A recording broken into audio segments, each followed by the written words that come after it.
Hey guys, tonight's story starts with a ticking clock, a rusted vault door, and a name scribbled in the margins of a book no one admits to owning.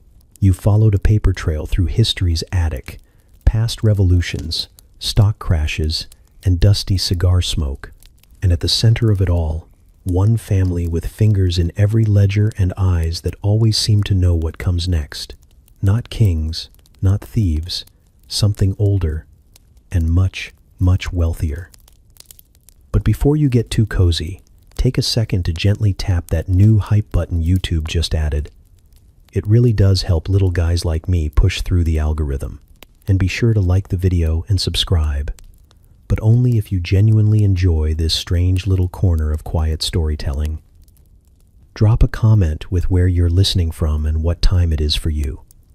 It's strangely comforting to know who else is drifting off with us around the world. Now, get comfortable, let the day melt away, and we'll drift back together into the quiet corners of the past. You're sitting in a bank that's mostly made of size and expensive dust. The walls are high and unnecessarily judgmental. The chairs are older than your great-aunt's pessimism, and every single one of them squeaks in a different regional dialect when you shift your weight. The smell is a combination of boiled leather, stale ambition, and a hint of licorice so faint it might be imaginary. The ceiling is painted, but no one's looked up long enough to care what it's about. You assume it's something financial, or tragic, or both. A clerk slides a stack of parchment toward you with the precision of a man who once ironed a receipt. He has thin lips, a thinner mustache, and eyes like they've watched too many people ask the same stupid question. You haven't even opened your mouth yet. He already hates you a little. You try to look official, but your coat squeaks when you breathe. That doesn't help. You flip through the papers, which are covered in a mixture of ink, flourishes, and what you're fairly certain is Latin for pay up. Names scroll past in loops and swoops and aggressive calligraphy. Then you see it. Rothschild. Again, Rothschild. Then again, different first names, different cities, but the same surname tucked into corner margins, stamped with seals, floating just above signatures like a watermark of quiet power. You ask the clerk, casually, maybe too casually, "Who's this Rothschild person?" He snorts. Not the kind of snort that says, "Good question." The kind that says, "Oh, sweet summer child." "They're not a person," he mutters. "They're the weather." You're not sure what that means. You laugh politely. He doesn't. He waves vaguely toward a door labeled "Private." It's always capitalized in this place, even when whispered. You want answers. You can speak to Mr. Dross. Mr. Dross appears after a pause long enough to question your awful life choices. He's tall in the way that furniture is tall. Sturdy. Permanent. He moves like a man who files complaints about noise in libraries. His handshake is dry and brief. His eyes scan you like he's measuring how much interest you accrue just by existing. You try not to fidget. He leads you through corridors lined with portraits of people who look extremely rich and extremely tired. One of them is holding a telescope but looking into the wrong end. Another is surrounded by documents and one suspiciously smug-looking goat. No one explains. You don't ask. In a side room lit only by a struggling chandelier, he pulls out a map. It's old, yellowed, and more patched than whole. Pins dot it like it's a game, but you don't know the rules. London, Paris, Vienna, Naples, Frankfurt, all 5 with the same name attached. You're looking at a family, Dross says, tapping one pin with the kind of reverence normally reserved for relics or exceptionally good cheese. 5 brothers, 1 father, infinite influence. You ask what they did. He raises a brow. Everything. The word hangs there, bold and a little smug. You try to rephrase. Banks? Sure. Politics? Obviously. Wars? He doesn't answer. Just flips open a drawer and pulls out a ledger so thick it sighs when opened. Every page is dense with numbers, names, kingdoms, chaos. The ink looks fresh. Some of the entries are dated this morning. You blink. He closes it like a secret. Outside, someone sneezes in a way that sounds like a confession. No one reacts. Dross pours tea from a pot that looks inherited. He stirs it with a spoon that clinks like judgment. You don't drink yours. You're too busy staring at a stack of documents stamped with a seal shaped like a 5-pointed star. In the center, the name. Again, always. They owned information, he says, before phones, before trains, before governments could blink. They knew. Knew what? You ask. He smiles like a locked door. Which side would win? Who would fall? Where to lend and where to wait? You lean back, which is a mistake, because your chair chooses that moment to squeal like an underpaid piglet. Dross pretends not to notice. The chandelier flickers. You wonder briefly if you've stumbled into a history lesson or a curse. He stands. Conversation over.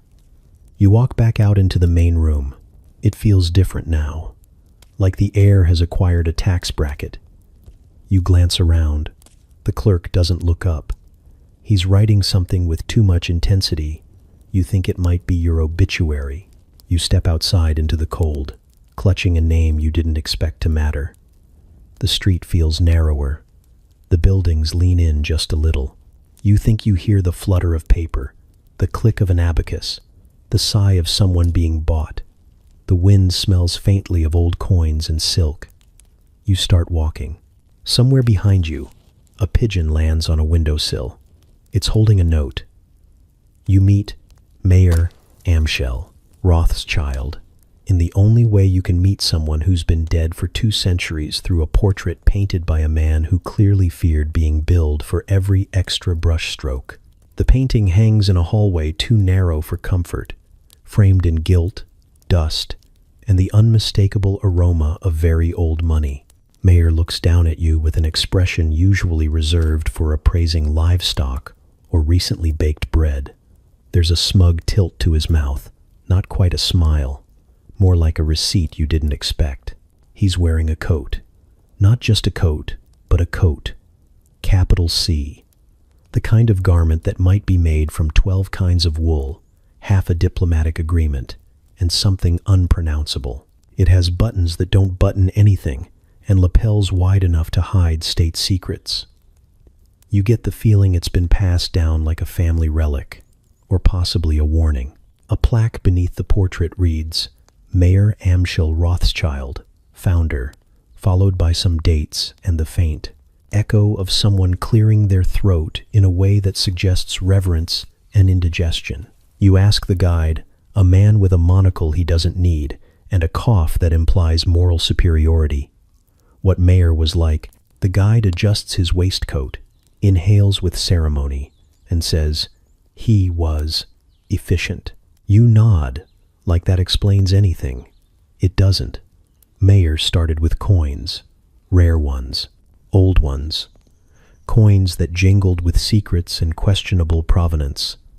He sold them to princes who liked shiny things and had the attention span of spoiled kittens. But Mayor didn't just sell the coins. He asked questions. He offered discounts. He took notes. Then he started lending. Not money. Not yet. Trust. Credit. Advice disguised as flattery. Eventually, the princes forgot where their own treasuries were. They just asked Mayor instead. He had 5 sons. 5. You're shown their portraits next. They are lined up like military medals, identical in posture and hairstyle, as if painted from a template called Successful European Banker Has Shown. You blink. One of them seems to blink back. You step closer. They all have the same eyes. Sharp, patient, mildly exhausted by your presence. Different names, different cities. But you feel like if you turned your back, they'd switch places just to mess with you. Amschel, the eldest, stayed in Frankfurt to keep the home fires burning and the ledgers balanced. His shoes are polished with the kind of precision that borders on menace. Salomon went to Vienna, where everything is gilded, powdered, or pretending not to be on fire. Karl landed in Naples, which is warmer, louder, and arguably more morally flexible. James claimed Paris, along with a terrifying wardrobe and enough wine to rename a river. Nathan, the most famously terrifying, planted himself in London like a financial oak and refused to be moved by anything short of a monarch. You ask the guide if they were close. He coughs again, this time into a handkerchief that may or may not have seen the Congress of Vienna. They wrote each other, he says, every day. You imagine the letters carefully penned, heavily perfumed with politics, folded in quadrants, sealed with wax and occasional shade. Dearest brother, one begins. Your suggestion regarding the Prussian bonds was charming. Incorrect, but charming. Another probably includes a full breakdown of Austrian railroad stocks and a subtle threat disguised as a proverb about goats. The coat appears again in another painting. Different brother, same coat. You point this out. It travels, the guide admits, much like their money. The Rothschild model was simple. Divide, conquer, collect interest. They were in 5 cities but operated as one brain. A polite, calculating, velvet-gloved brain. If one brother sneezed in Naples, the others sent handkerchiefs and adjusted their portfolios accordingly. They moved gold across borders like it was bread, and governments came to them for help, not because they were friendly, but because they didn't particularly need to be. You stare at the portraits for a long time. There's something eerie about them. Not malevolent, just composed, like they know what you owe, even if you don't yet. The hallway creaks behind you. The guide disappears around a corner, muttering something about tea. The air smells faintly of varnish, history, and a warning wrapped in silk. You glance once more at Mayer. That expression. It's subtle, the kind of look that makes you wonder if you're part of the joke or just the punchline. You walk on. You don't look back. You're wandering through the Judengasse, the narrow artery of Frankfurt that coughs up more history per cobblestone than most cities manage in a century. The street is barely wide enough for your shoulders, and the buildings lean toward each other like gossiping grandmothers. Everything smells like wood smoke, boiled onions, and a hint of nervous ambition. People are shouting in a dozen dialects, arguing over prices, relatives, and whether someone's goose is too forward. A boy runs past you carrying a basket of pickles, looking alarmed and slightly triumphant. You move aside just in time to avoid becoming collateral. Above your head, laundry flaps like secret codes in linen. Each shirt, apron, and suspiciously symmetrical sock arrangement seems too deliberate to be accidental. You pause to stare at one collection. 5 identical waistcoats, each pinned to the line at a different angle, swaying with purpose. You could swear they're forming a pattern. Someone's coat flaps twice, then once. Morse code, family tree, financial forecast. You blink, and a woman leans out from a window and yells at you in a tone that strongly implies you've seen too much. You nod and move along. The house you're looking for blends in almost too well. 3 stories of slightly slouched timber and modest shutters, with a door that looks like it's been opened more times than any reasonable life should require. You're told Mayer Amschel Rothschild was born here, raised here, schemed here. It's smaller than you imagined. No gold leaf, no velvet, just the faint suggestion that something important once happened and might again if the right paper is signed. You try to ask a passing merchant about Mayer's early days, but he's too busy explaining the geopolitical implications of mustard pricing to a chicken. You try someone else. An old woman with a basket of buttons eyes you skeptically, then hands you a damp pretzel and walks off, humming something that sounds suspiciously like an interest rate curve. You eat the pretzel.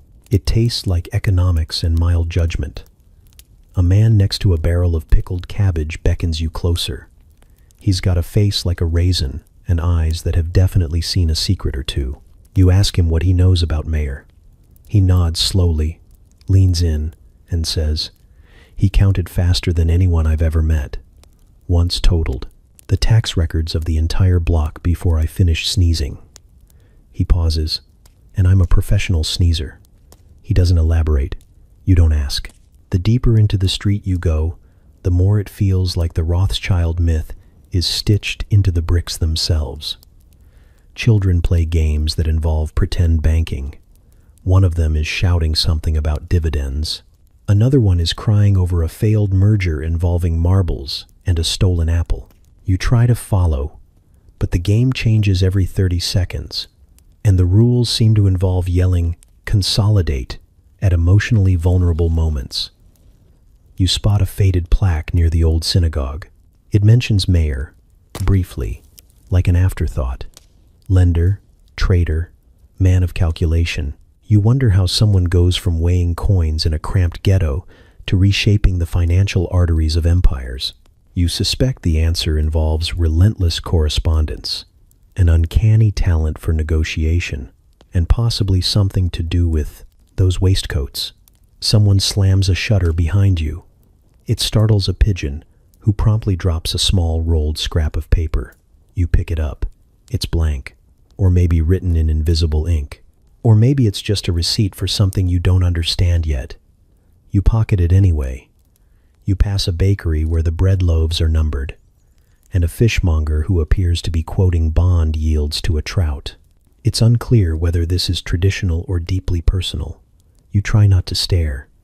At the end of the alley, you find a wall where 5 small handprints have been carved into the brick. No names, no explanations. Just the impression of 5 small palms pressed into stone like a promise. You place your hand next to them. Yours doesn't fit. You stand there a while, watching the light shift, listening to the fabric of history rustle above your head. Somewhere, a bell rings. Somewhere else, someone is shouting about a debt that no one remembers borrowing. You walk on, the scent of pickles lingering in your coat, and something else following close behind, the sense that the Rothschilds didn't just come from here, they never really left. You're not sure how you ended up in the back room of a museum that smells like velvet and candle wax, but here you are, surrounded by glass cases full of things that look suspiciously like they have opinions. The floor creaks, in a language you don't speak. The air is heavy with dust that feels curated. Everything is just a little too quiet, the kind of quiet that makes you think of contracts signed in blood or overly formal duels where both participants apologize in Latin. The plaque on the wall reads, Mayor Amschel Rothschild, collector of antiquities, currency, and select curiosities, which is a polite way of saying he hoarded small, shiny things like a dragon with a taste for bureaucracy. The first case holds coins, Roman, mostly, though one looks suspiciously French and mildly offended to be here. There, arranged by era, denomination, and presumably the number of emperors who got assassinated during their circulation. You peer closer at a denarius stamped with a half-smiling Caesar and realize his eyes are following you. You try to convince yourself it's just the engraving. You are not successful. The medals come next. Some military, some commemorative, some so specific they feel made up.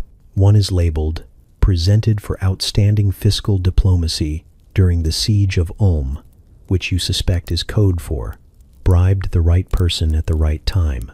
Another bears the profile of a prince who looks like he would lose a deputedance, duel to a pastry. Mayer apparently collected these like other people collect fridge magnets with quiet fervor and the occasional scandal. Then there are the buttons. You didn't come here for buttons. No one ever does. But you can't look away. They're displayed in a semicircle under a velvet dome like precious gems or dangerous ideas. Small, round, ordinary at first glance. But the labels tell a different story. Roman legionary, 2nd century. Byzantine general's dress cloak, Napoleonic aide-de-camp, left sleeve. Each one sits in its tiny satin nest, like it's waiting to be sewn back into history. You reach out and pick one up, before realizing you probably shouldn't. No alarms go off, but you feel something shift not in the room, in the air. The button is heavier than it looks, cold, Smooth. It hums, faintly, like it remembers being shouted at in Latin. You hold it longer than you mean to. It starts to feel familiar, like an obligation you forgot to decline. You put it down quickly and wipe your fingers on your coat, which now seems embarrassingly modern. There's a handwritten card beside the display, scrawled in Mayer's own ink. You recognize the looping script from letters you weren't supposed to read. It says, "Objects are evidence. Never trust memory alone," which is either a philosophy or a subtle insult to every historian who ever tried their best. You step back, trying not to make noise. The floor obliges by groaning like it's filing a complaint. A curator appears, wordlessly, as if conjured by your guilt. She adjusts one of the velvet drapes with the precision of someone who owns very sharp scissors and a lot of opinions about lighting. You nod politely. She nods back, then vanishes behind a door that doesn't open for you. The room seems smaller now, or maybe the objects are larger. It's hard to tell when everything in sight is weighed down by significance and mildly judging you for your shoe choice. You circle the cases again, slower this time. A coin glints at you, a metal winks. You ignore them. You glance back at the buttons once more before leaving. One is missing. You're not sure if it was ever there. You tell yourself it doesn't matter, but you check your coat pocket anyway, just to be sure.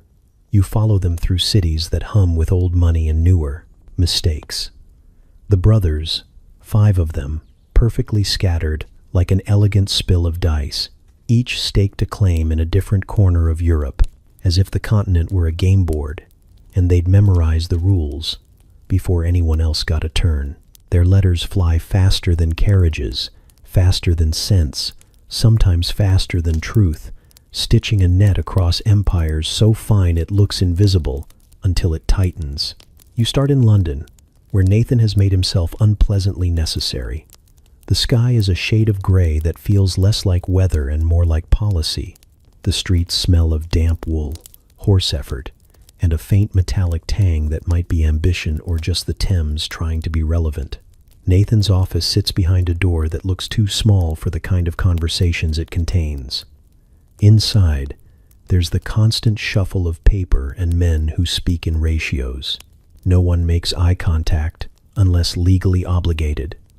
You watch Nathan lean over a desk and quietly bend the "Future of Britain" with a quill and a half smile. Someone brings him tea, which he ignores. He's already had 3 cups and 1 minor government this morning. You barely have time to blink before Vienna claims you. Here, Salomon wears the city like a well-cut coat, tailored, formal, faintly judging your posture. Everything is polished, the marble, the shoes, even the silences.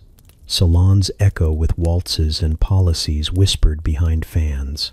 People greet each other by kissing cheeks and stabbing backs, though not always in that order. Salomon glides through it all with the confidence of someone who has financed both sides of the same negotiation and charged interest to each. The air smells like perfume, powdered wigs, and bureaucracy held together with ribbon. Then, Paris. James is younger, but not softer. His corner of the world is louder, faster, more likely to accidentally start a revolution before lunch. His house has too many mirrors, and none of them show you anything you want to see. He greets you with a grin that makes you check your pockets. The wine flows freely, the words even more so, but every laugh seems just slightly off, like it's been rehearsed for investors. You sit at a dinner where no one mentions the war out loud, but every spoonful of soup tastes like contingency planning. Someone toasts to love. Someone else toasts to liquidity. You lose track of whose glass belongs to whom. Naples hits you like a humid secret. Carl has made himself comfortable among the chaos, lounging in a villa with views of everything and curtains that know when to stay closed. Naples smells like espresso, citrus, and decisions made 3 weeks too late. The streets are full of arguments that sound like music, and music that sounds like pleading. Karl works in shadows and smiles, using charm as currency and occasionally switching languages mid-sentence just to watch you stumble.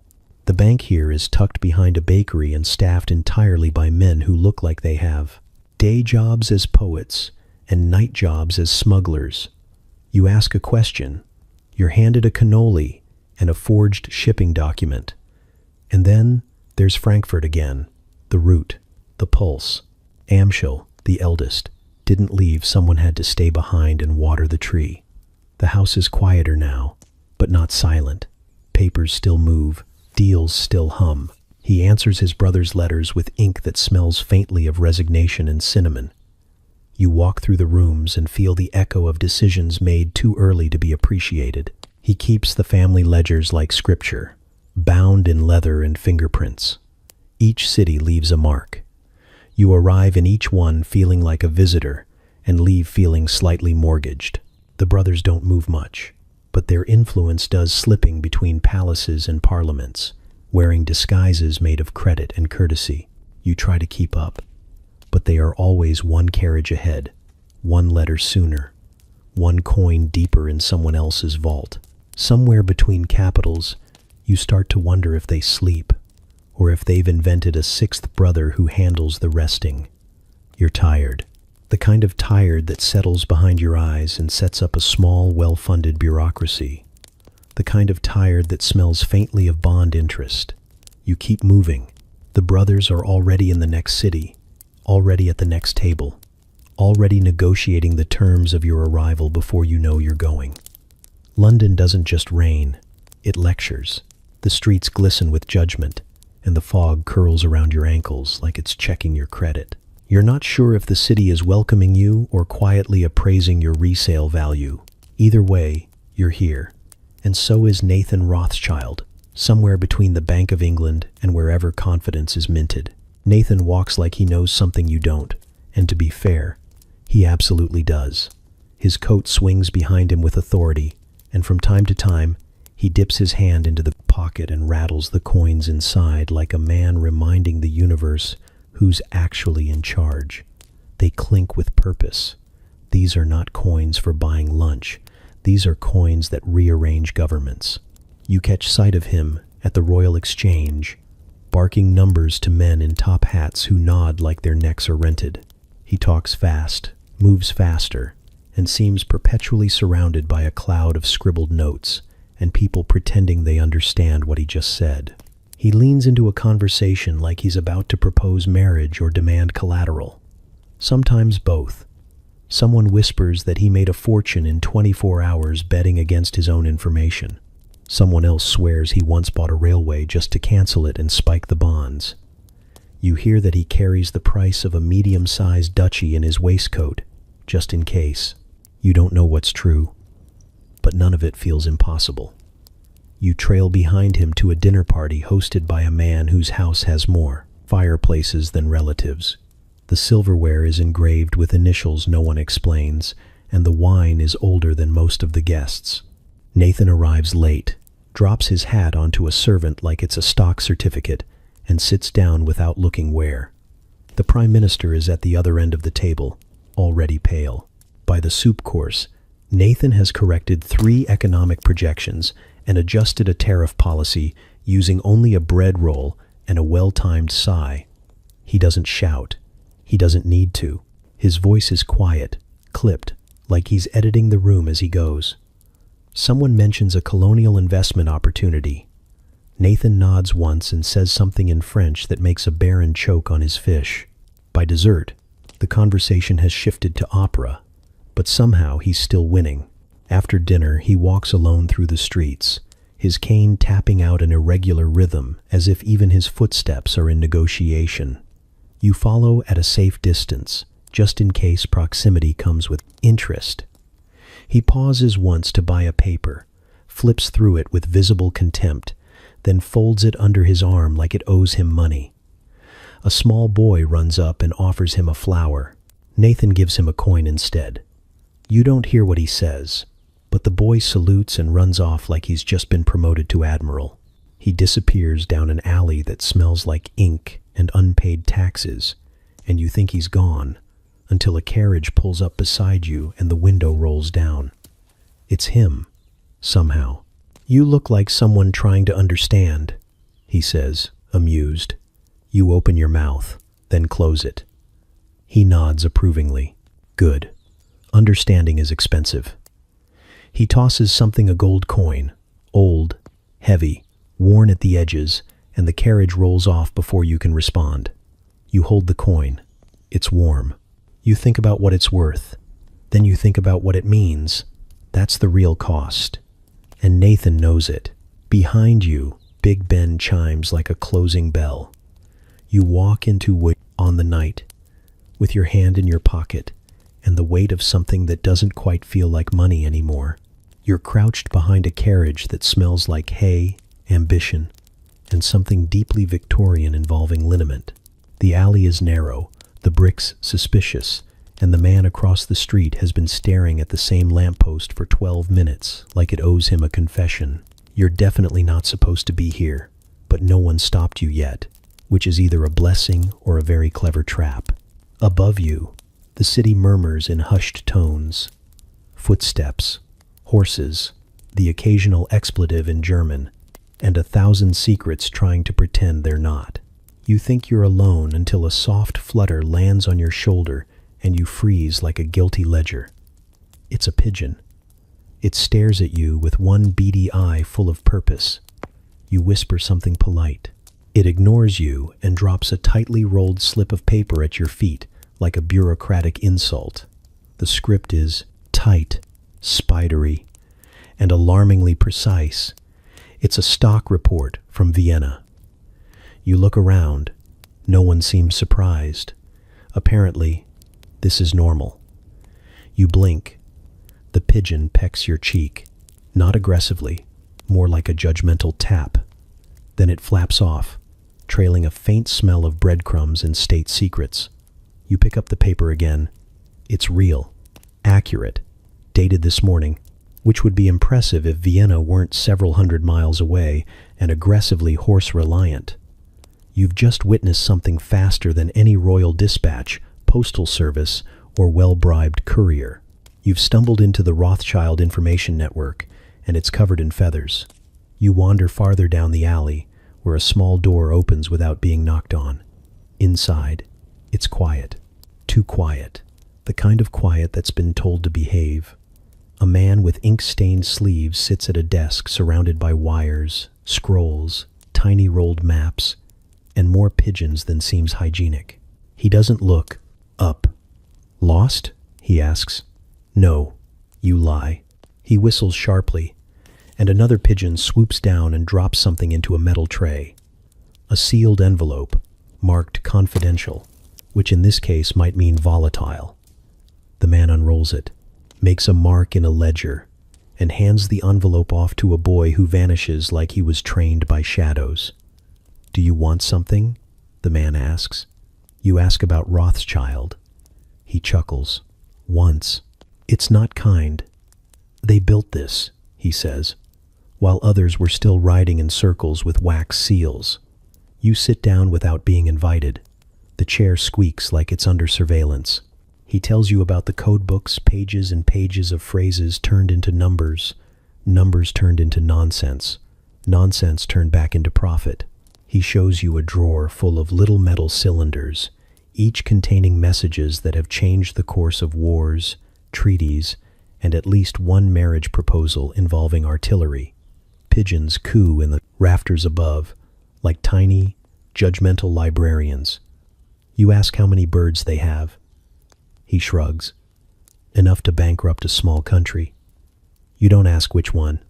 You suspect he's already forgotten it. Messages arrive every few minutes, from Paris, Naples, Frankfurt.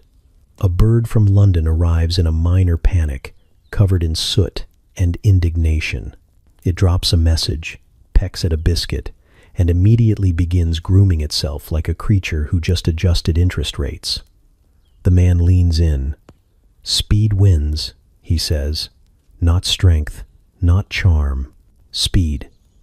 Information before anyone else, before even the people making it know they've made it. That's the game." You glance at a chart on the wall that seems to map everything. Troop movements, wheat prices, rainfall. There's a colored pin labeled rumor and another labeled confirmed. The room smells like feathers, ink, and very expensive anticipation. You thank him. He doesn't reply. He's already reading a message from Brussels that arrived 5 seconds ago and will be acted on 5 seconds before the market realizes it ever existed.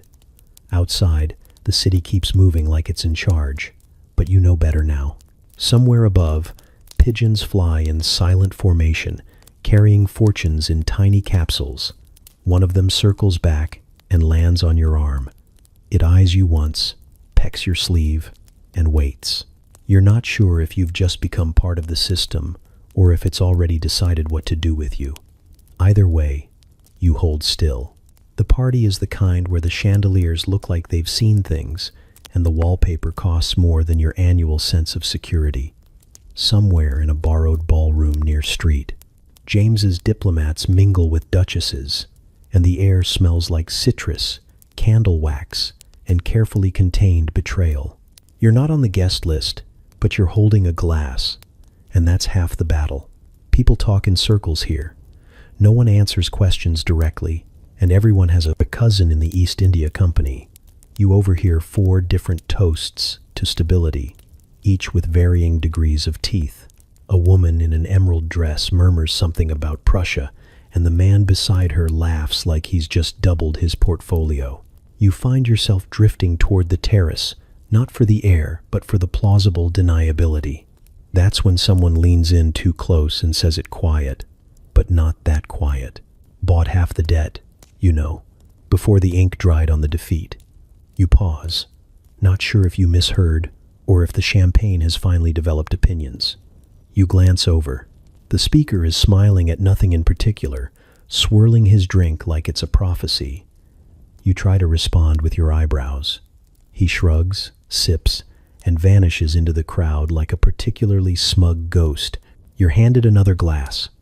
It tastes like something expensive had a secret affair with regret. Behind you, someone laughs a little too loudly, and then immediately pretends they didn't. Everyone pretends they didn't hear anything, including you. But now the sentence clings to your coat like smoke. You make your way back into the ballroom. It's hotter now, or maybe just heavier. The candles flicker with diplomatic urgency. Someone mentions the Battle of Waterloo in a tone usually reserved for weather. There's a general consensus that it was decisive and unpleasant, and also last Thursday. Someone else jokes about Napoleon's boots. You watch as 3 men in tailored suits shift their weight at the same time. You spot Nathan Rothschild across the room, casually sipping wine with a face carved out of marble and arithmetic. His eyes move too fast for comfort, calculating the interest on every word he hears. You're suddenly aware of just how recently this party was scheduled, and how deeply uncomfortable it is that so many financiers are present and so few military men. There's a rumor circulating now, quiet as lace, that Nathan had advance knowledge of the battle's outcome, that his messenger pigeon arrived 24 hours before the government knew, that he walked into the stock exchange the next morning looking like bad news and sold until the market collapsed in a performance that deserves an orchestra. Then, when every other investor had retreated into panic and cheap whiskey, he bought all of it, pennies on the pound, like a man picking over the ruins of a battlefield and finding gold in the mud. Officially, it didn't happen. Unofficially, it keeps happening. You stand near a tray of olives and try not to think about how wars can be turned into spreadsheets. A woman beside you says, "Of course it's a myth," and then immediately excuses herself before anyone asks follow-up questions. The music swells. A violinist with ambition cuts the tension like a scalpel.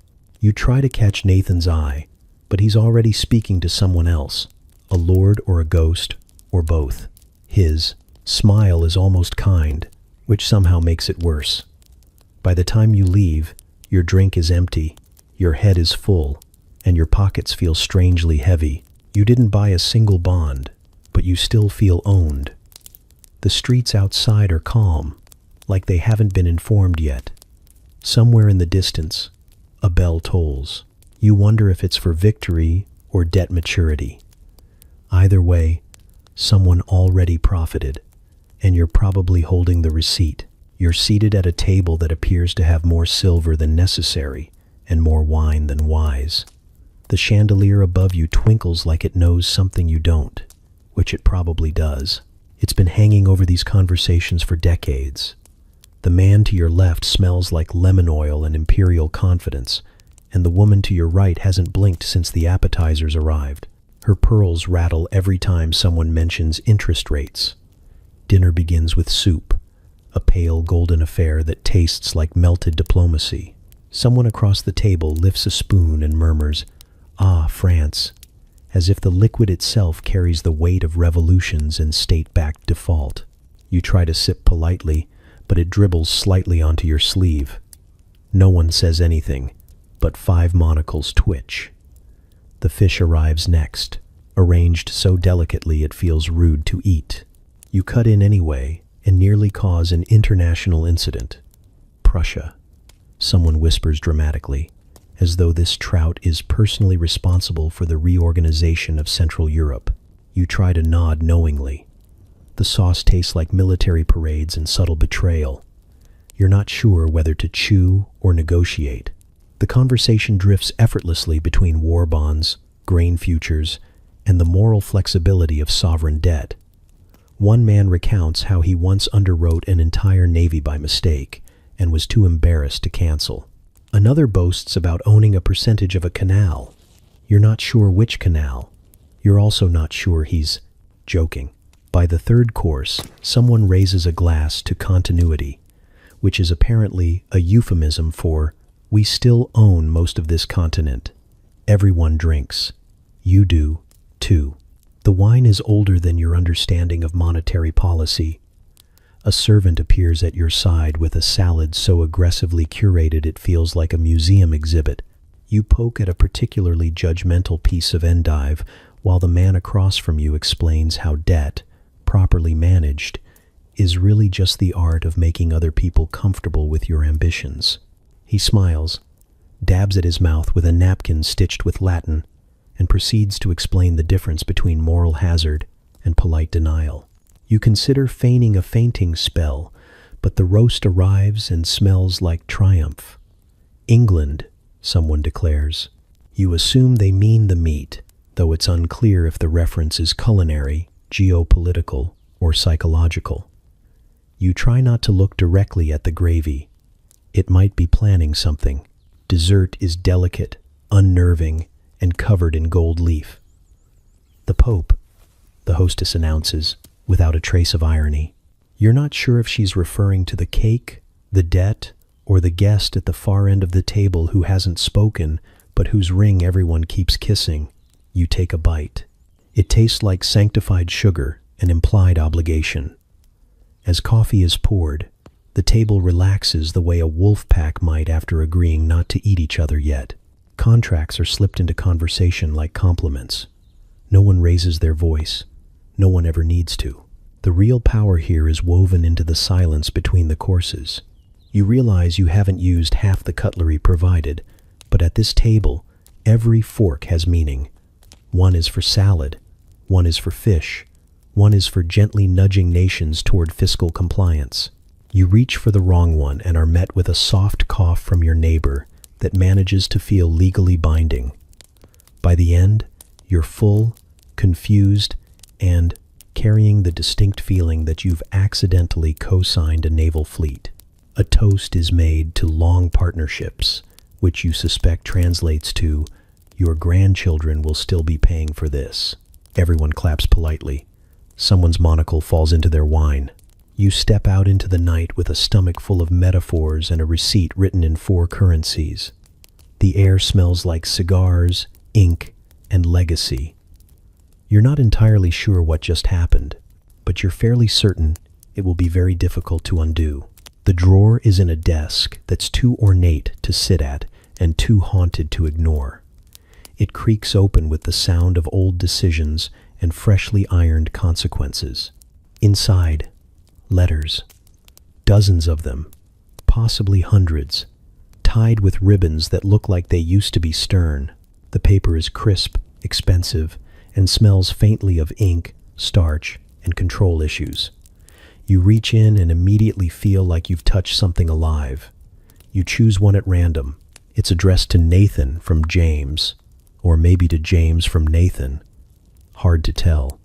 The handwriting is aggressive in a very polite way, slanted like it's mid-negotiation. You open it carefully, like it might trigger a financial avalanche. The first sentence reads, "Brother, I am disappointed but not surprised," which sets a tone both fraternal and terrifying. You read on and realize it's equal parts banking update, passive-aggressive complaint, and coded threat disguised as weather commentary. You keep reading. Your eyebrows begin to climb, then retreat, then climb again. You don't fully understand what's being discussed, but you're pretty sure it involves at least one war, 3 currencies, and a shipment of candlesticks with suspicious provenance. The entire letter pulses with intent, and you can almost hear a ledger quivering in the background. The postscript simply reads, "P.S. Tell Amschel that if he delays another remittance, I will send him nothing but spoiled Bordeaux until the end of time." You don't know who Amschel is yet, but you already pity his wine cellar. You open another letter. This one's from Salomon to Karl, and starts with a detailed report on Austrian bonds, and ends with a 2-page rant about someone named Heinrich, who apparently keeps sneezing during meetings. In between, there's a veiled comment about Neapolitan shipping routes, and an aggressive underlining of the phrase, "liquid capital," not liquid excuses. Each letter is its own novella, a blend of financial data, cultural gossip, veiled insults, and the occasional suggestion that one brother might be trying to outmaneuver the others. Lovingly, they don't write to communicate, they write to win. You imagine them at their desks in Vienna, Naples, Paris, London, all penning these barbed little dispatches like monarchs with fraternal issues. You reach the bottom of the stack and find one that's different. The handwriting is shaky, older. It's Mayer, the father, writing not to instruct, but to remind. The tone is calmer. He writes about trust, about blood, about the family name being both shield and sword, about how gold can lose value, but reputation, once spent, is bankrupt forever. You sit with that line a moment longer than you mean to. Then, suddenly, the craving hits. Power, influence, the need to adjust a trade route or collapse a market just to see who salutes. It's not a hunger, exactly, more like a thrum beneath the skin. You shake it off, but not completely. The letters have a smell, now ambition left in a drawer too long. You hear voices in the hallway, footsteps. The drawer won't close quietly. You nudge it shut with the care of someone returning a loaded pistol to its case. The desk settles with a sigh that sounds like old money forgiving your intrusion just this once. You step away, heart quickening, not from fear, from proximity. These weren't letters. They were blueprints for empires, for dynasties, for control, passed in paragraphs and folded into envelopes that rewrote continents. You didn't understand half of what you read, but you understood enough. The room smells like roses, powdered ambition, and whatever cologne is legally required for men over 50 who collect titles. You're in a hall where echoes wear suits, tall windows, red velvet drapes that look like they were embroidered by someone paid entirely in land, marble floors, gold trim, and a ceiling mural of cherubs pretending not to be bored. There's a line of carriages outside so long it has a valet rotation schedule. You're not sure how you got invited, but there's a program in your lap with embossed lettering and a crest that seems to feature a goose holding a ledger. The name beneath it is something like His Serene High Debtworthiness Baron von something hyphen something. And while it might not technically be a title recognized by any parliament, no one seems eager to say that out loud. A man steps forward to receive his honors. He bows just enough to acknowledge gravity, Someone in a powdered wig announces his achievements: stabilization of northern trade flows, discreet resolution of a Portuguese banking hiccup, and that time he bought 3 villages and rebranded them as rustic liquidity assets. There is applause, but only the kind that doesn't wrinkle sleeves. The Baron smiles. He's wearing a medal shaped like an IOU and a velvet sash the color of generational advantage. He sneezes delicately into a silk handkerchief, which, upon closer inspection, has his net worth monogrammed in gold thread along the edge. You clap politely and try not to imagine how many horses that handkerchief is worth. The Rothschilds aren't just buying influence now. That would be too simple. They're purchasing identity, landed titles, coats of arms, something that makes them look less like international bankers and more like aristocrats who accidentally invented modern finance. You hear someone whisper that James is now a baron of the empire. Another insists Nathan is already mingling with dukes on a first-name basis. A third claims one of the brothers just bought a forest for the symbolism. None of them are wrong. There's a buffet table groaning under the weight of roast peacocks, pickled metaphors, and 5 varieties of wine that all smell like tax exemption. You linger near the candied figs, trying to eavesdrop. 2 gentlemen argue over whether it's appropriate to refer to a Rothschild estate as a manor or a financial redoubt. You sip something pale and expensive and wonder if you're supposed to curtsy to the dessert. At the far end of the hall, there's a portrait being unveiled. It's one of the brothers, Carl, maybe, seated on a throne-like chair made entirely of account ledgers, wearing a robe that's been stitched to resemble a balance sheet. The expression is stern, but with a faint smile, as if he just approved a loan that's going to start a minor war and a major profit. Someone nearby sighs. They've earned it, and no one disagrees. That's the trick. The money is already old enough to have opinions. Now the names are catching up. No longer simply Rothschild, they are von Rothschild and de Rothschild, depending on the room, the crown, and the tax treaty. You watch another gentleman receive his medal and nearly trip on the length of his own name. A boy with a tray catches him with the grace of someone who's trained for this very moment. The room laughs politely. Everything is polite here, even the ambition. Later, as you're leaving, a doorman nods at you with a kind of weary deference. You look back once and see a footman straightening a chair like it's a national treasure. The whole building hums with a quiet kind of permanence, like it's been claimed not with cannons, but contracts. You step into the cold, the titles still echoing behind you like a well-financed lullaby, and you realize something. This isn't just about power anymore. It's about belonging. The ballroom floor gleams like a freshly printed banknote polished within an inch of its inheritance. Chandeliers sway gently above, dripping light like liquid assets. Everywhere you look, silk rustles, jewels glint, and subtle empires shift position behind fans and champagne flutes. You're not entirely sure how you got in. Someone might have mistaken you for a diplomat or an eccentric count. You didn't correct them. Now you're here, balancing a glass of something fizzy and suspicious, watching the financial elite twirl to the sound of strings and quiet speculation. The music is light, but the stakes are heavy. No one dances just to dance. Every turn, every dip, is choreographed diplomacy. You see 2 men waltzing with their wives while simultaneously negotiating a shipping monopoly with their eyes. A woman in a blue gown spins past you, laughing like she just closed a loan on a continent. Across the room, you spot her. She's in burgundy silk and has the posture of someone who's never been denied credit. Her gaze flicks over you with casual efficiency, and you feel briefly assessed, audited, and categorized. She smiles. It's not flirtation, it's acquisition. You take a step back and realize with horror that your shoes are not nearly shiny enough. You owe her something now. You don't know what, but the terms are probably unfavorable.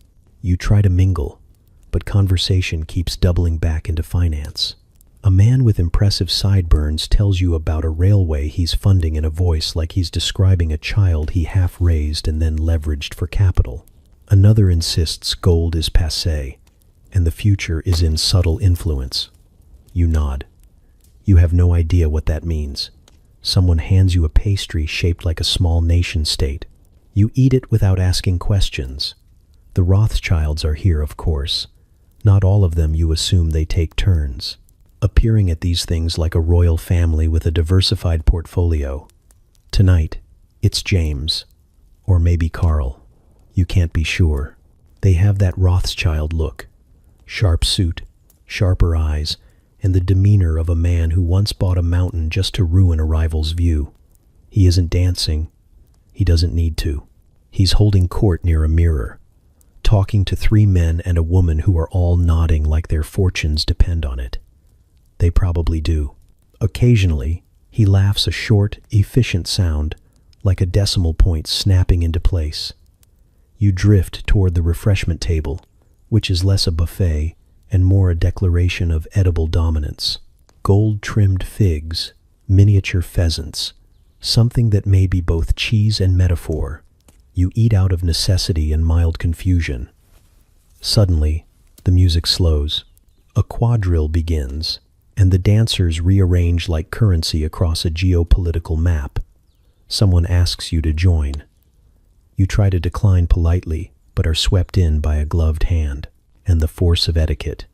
You attempt the steps. You are not good.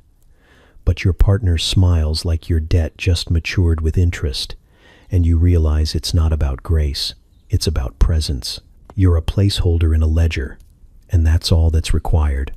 As you spin, dip, and attempt not to step on Luxembourg, the room blurs into a sea of silk and strategy. You overhear snippets, secured bonds, imperial subsidy, a duchy and 2 banks, non-negotiable. Someone laughs too hard at the word collateral, and you nearly fall into a countess. When the music ends, you're breathless and disoriented. Your dance partner disappears before you can thank or invoice them. You stand still, sweating slightly, wondering how many handshake deals you just witnessed, and whether any of them involved your future. You glance down at your shoes. They're shinier now, scuffed just enough to suggest experience, but not wealth. You look up, and the woman in burgundy is still watching. She lifts her glass. Congratulations, you've been noticed, and possibly appraised. Paris hums like a harp strung with tension. Cobblestones click beneath boots and carriage wheels. Whispers pour from shuttered cafes, and somewhere in the distance, a crowd murmurs the rhythm of change. The sky is overcast but doesn't dare rain. Even the clouds are watching the market. You're standing in a salon where the ceiling is so high it has its own weather system, and the chandelier above you could fund a modest uprising. Everyone is speaking in quick, caffeinated French that somehow sounds both conspiratorial and casually bored. The room is filled with velvet, wit, and enough perfume to stun a small republic. James Jacob, if you're being formal, is the Rothschild here. Paris is his stage, and he moves through it like he built the floorboards himself. You spot him across the room, gesturing with a silver cane he doesn't need. He's laughing with a duke and a newspaper editor, while quietly negotiating grain futures through eye contact. His waistcoat is embroidered with restraint, but his smile is embroidered with victory. You try to leave. You really do. But the exit is blocked by a man with a monocle too confident for its own face, telling a joke about guillotines that is far too recent to be funny. People laugh anyway. The way you laugh when the person holding the checkbook finds something amusing. You nod politely and attempt to slide past, only to be intercepted by a woman holding a glass of red wine and a firm belief in economic justice. She's arguing beautifully, persuasively, and loudly about the ethics of compound interest, her earrings swinging like ideological pendulums. You duck behind a curtain. The curtain, to your surprise, is fluent in exchange rates. You lean in and hear numbers whispered like bedtime stories for gold bars. The fabric smells like old perfume and new money, and you begin to wonder if everything in this room is somehow complicit. You stay behind the curtain longer than is socially acceptable. The drapes don't mind. Outside, Paris is on the edge, not of fashion or cuisine, but of combustion. Bread is expensive, opinions are louder, and every pamphlet flutters like a warning.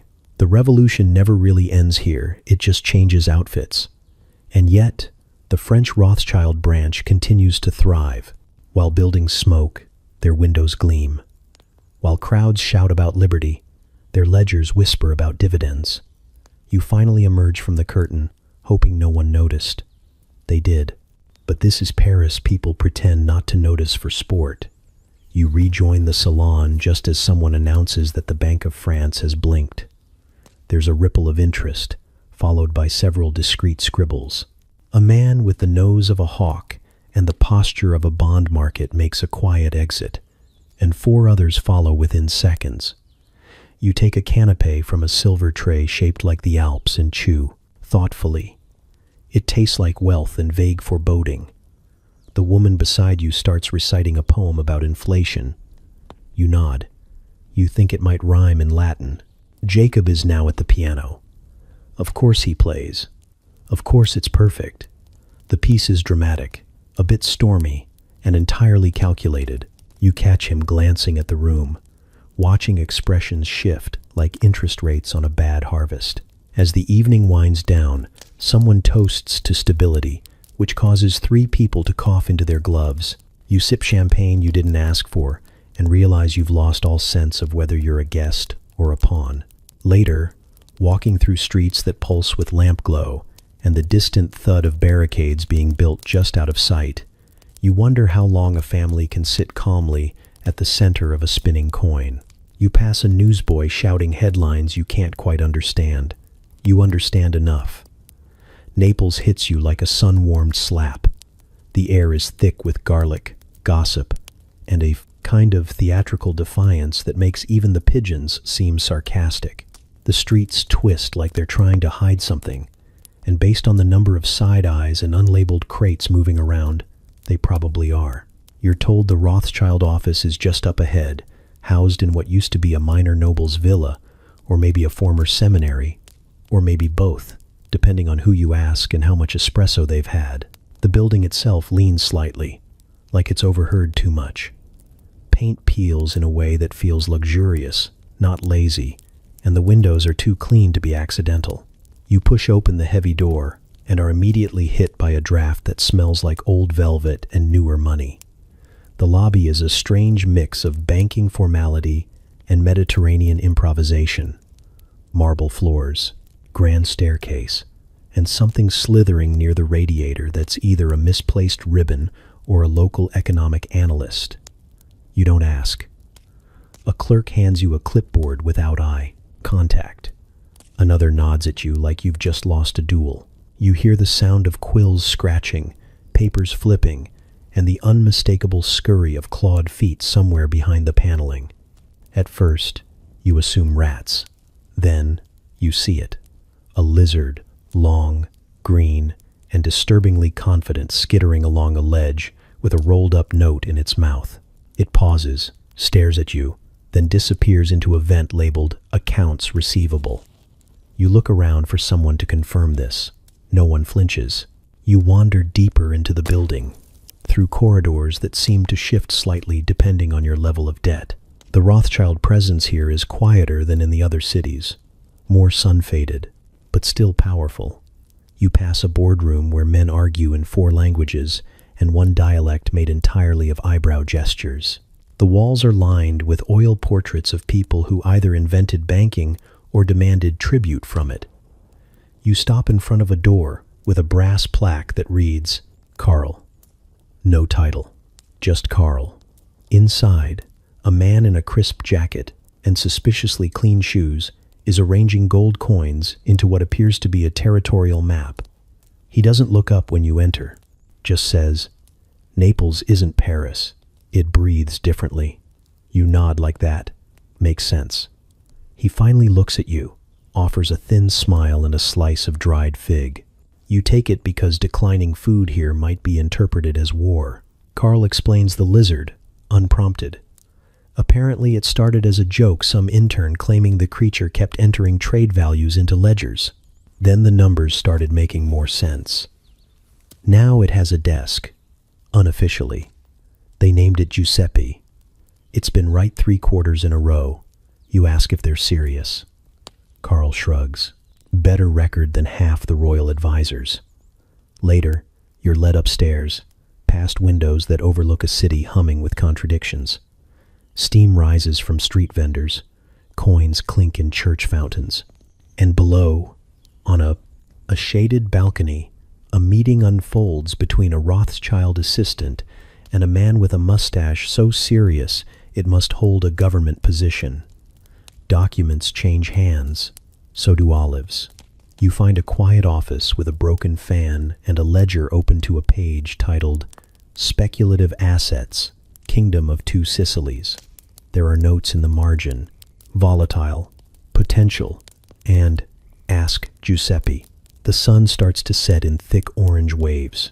You leave the office, stepping over another lizard you're now convinced is on salary. Outside, Naples is louder than ever. Bells ring. Children scream laugh. Someone fires a musket into the air for no reason you can understand. The Rothschild building stands still.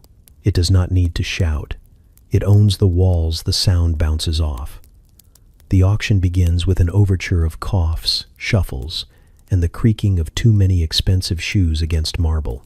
You're seated between a woman who smells like vanilla and veiled threats, and a man fanning himself, with a document that might legally bind a small nation.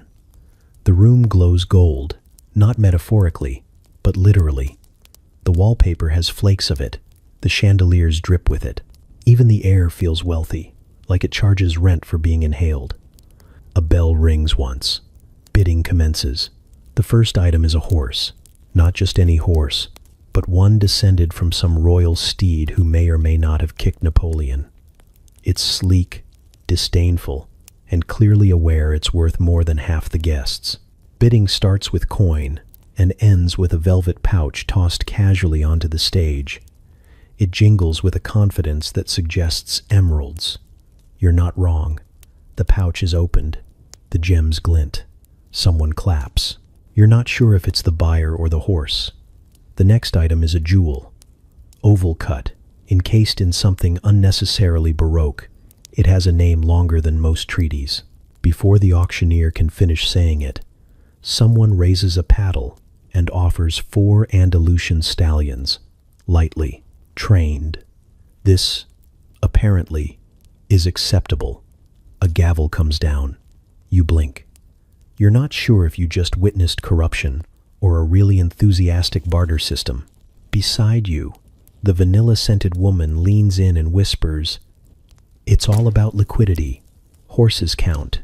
She winks like that explains everything. You nod like it does. A Rothschild enters late. You know because the energy shifts subtly, like the room just got re-inspected for creditworthiness. He doesn't bid. He doesn't need to. He chats quietly with the auctioneer between lots. They laugh. A man behind you calls it facilitated diplomacy. You hear the phrase repeated 3 times in 3 accents. One person says it with awe. Another says it like it tastes bitter. The third says it and immediately sneezes into what appears to be a diamond-studded handkerchief. You're beginning to lose your grip on scale. A silver tea set is sold for a vineyard.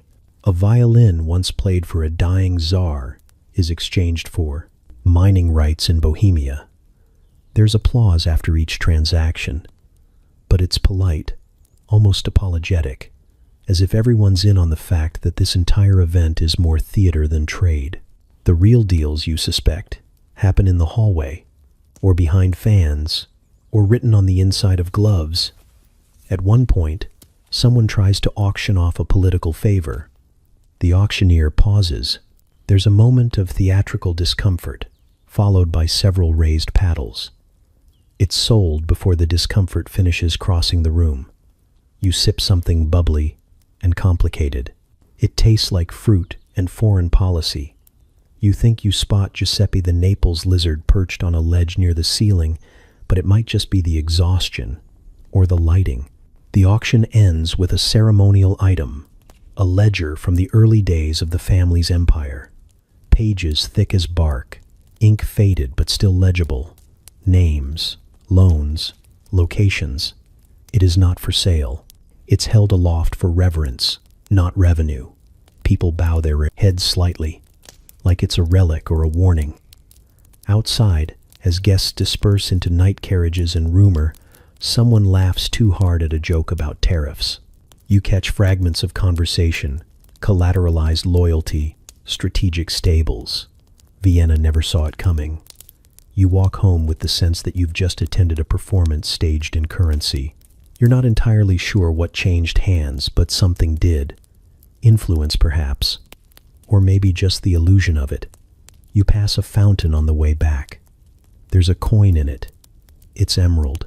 You sit in a drawing room that smells like bergamot, soft judgment, and old upholstery that's definitely seen secrets. Lace curtains filter the sunlight into delicate accusations.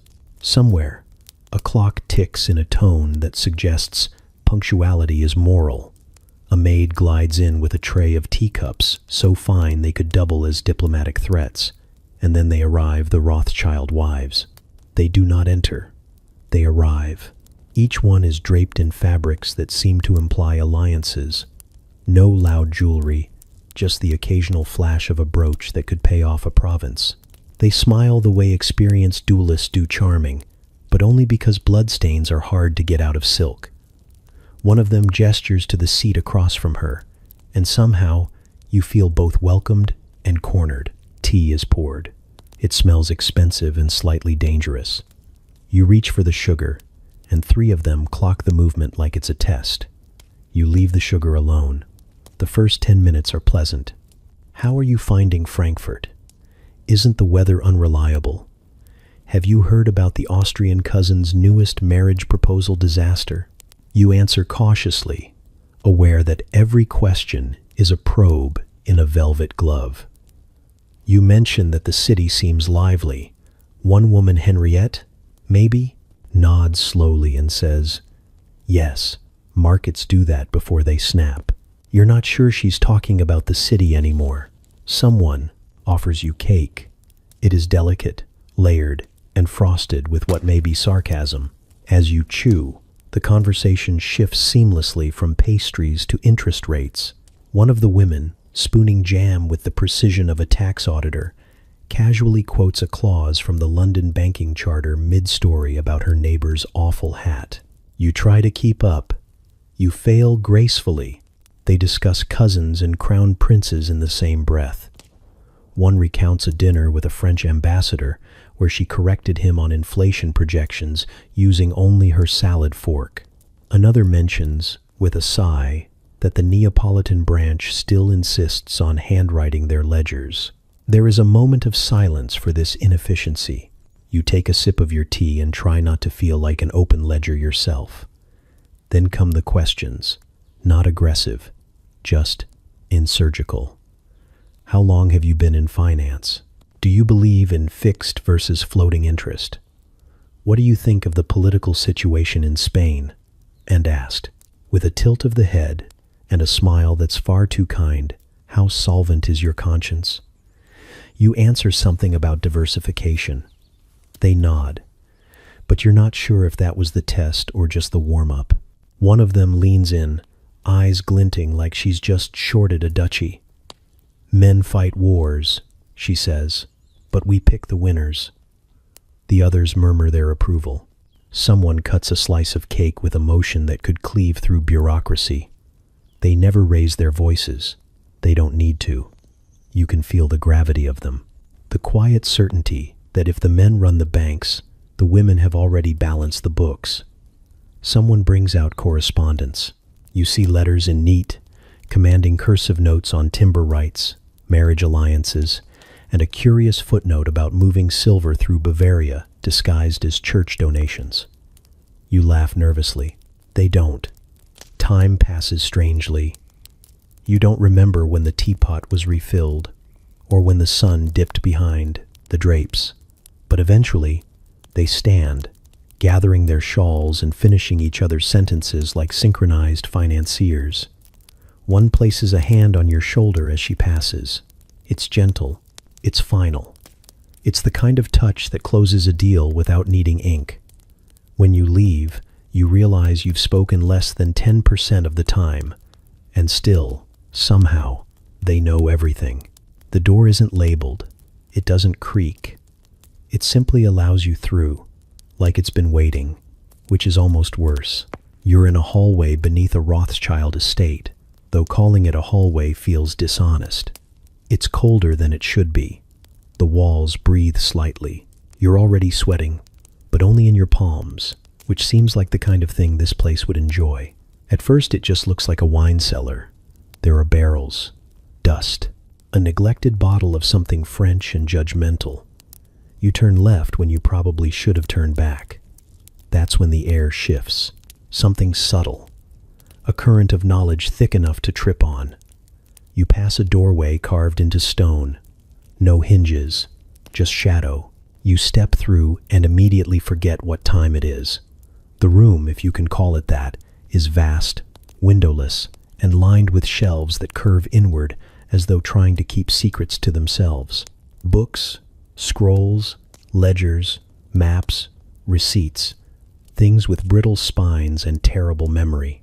The air smells like ink and wax and something else, something sharp and metallic that isn't quite blood, but isn't not blood either. You're not sure if you've gone back in time or forward, only that the candle in your hand flinches when you exhale. You brush your fingers across the spine of a book labeled Confidential Trade Agreements. 1812, 1815. It hums. Not literally, but your skin tingles like you've just touched something plugged into the European economy. Next to it is a handwritten treaty between two kingdoms you're fairly sure no longer exist.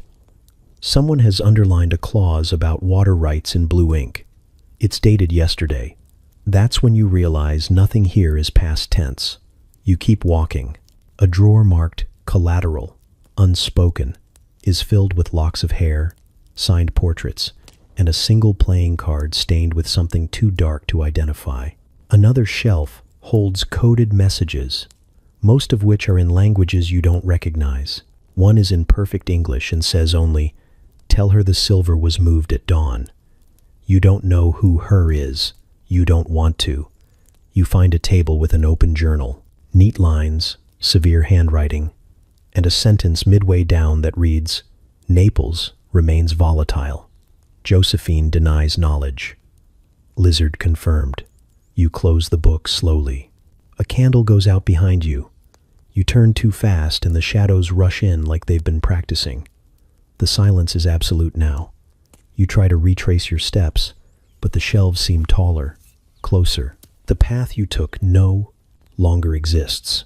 You're almost sure you passed that same bust of a man with no name 3 times. Each time he looks more smug, or less dead. Eventually, you find a door that wasn't there before. It's smaller, humble. It opens with a sigh. You exit into another hallway, this one warmer, brighter, with polite sconces and a faint smell of citrus. A servant passes you and nods like he didn't just see you crawl out of a portal to Europe's subconscious. Back in the main house, there's laughter, music, someone arguing about tariffs over port wine.